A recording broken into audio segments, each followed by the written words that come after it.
Hello guys, this is Ancient Training and today we're gonna talk about Indian wrestling aka Kushti.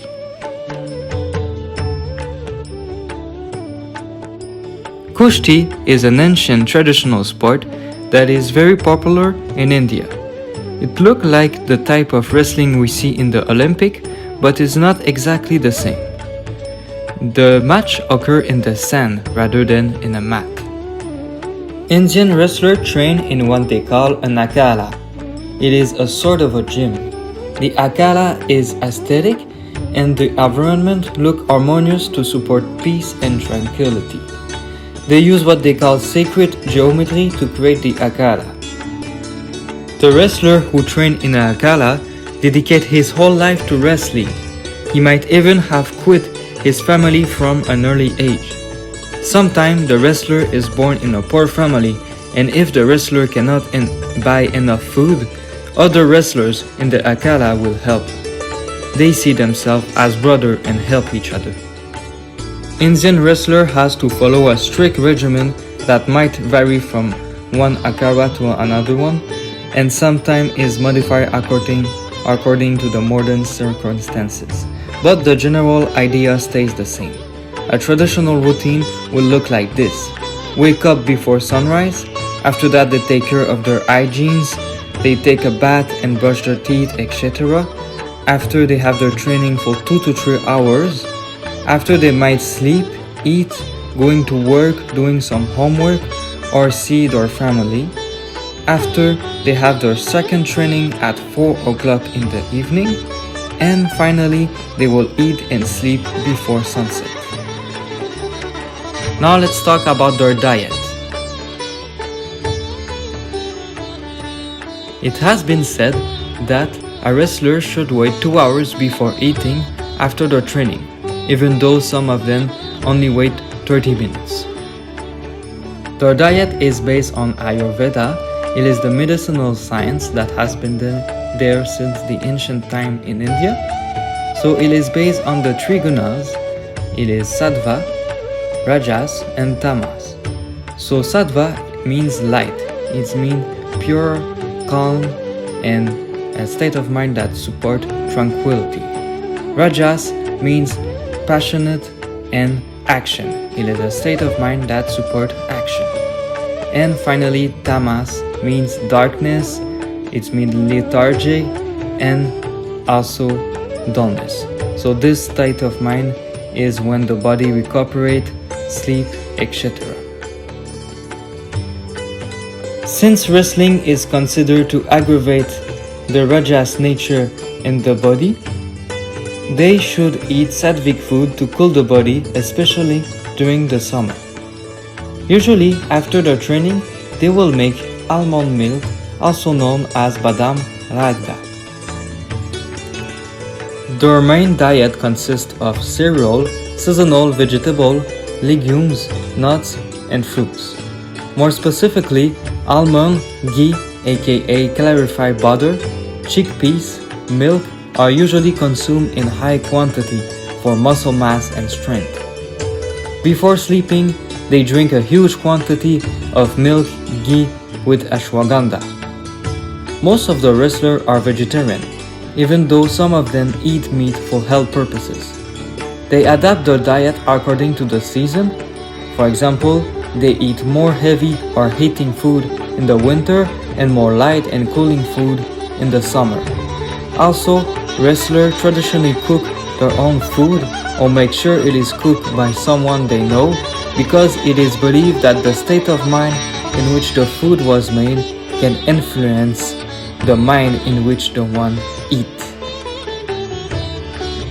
Now let's talk about their training. Each session lasts for approximately 2 to 3 hours and they have 2 sessions every day for 6 times a week. 1 every morning and 1 every evening. They usually start their training with running and conditioning. Their conditioning is very simple and mainly consists of what they call dang and baitak, also known as Hindu push-up and Hindu squat. It has been said that a good wrestler could do 2000 dang and 2000 Baitak every day. Of course, they do many other calisthenic exercises known as Vyam Yam, sorry if I pronounced that bad, such as Sapate, aka Indian burpees, and other variations of them.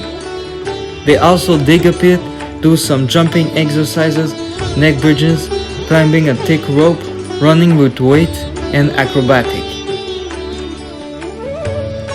They also use weight, but the weight training they do is adapted to wrestling, meaning its goal is to develop mobile strength without getting too stiff. Therefore, a lot of their exercise use momentum to generate power. Gada and Jori are traditional whip equipment that have been used since the ancient time to develop core stability and, I believe, strength in the tendon of the shoulder. Gada and Jori can look like a mace. Other kind of weight are used like Sumutala, Nal, Galnal, and sometimes do some Western stuff. Of course, a huge part of their training is sparring and practicing wrestling techniques in the sand. This is probably the most exhausting part of their training. Finally, after training, wrestlers sometimes do some pranayama, aka breathing exercise, to recuperate faster. Massage is very important in their culture because it helps to recover muscle, joint, and tendon. They particularly insist on massage every Wednesday. Now let's talk about the philosophy of the Indian wrestler.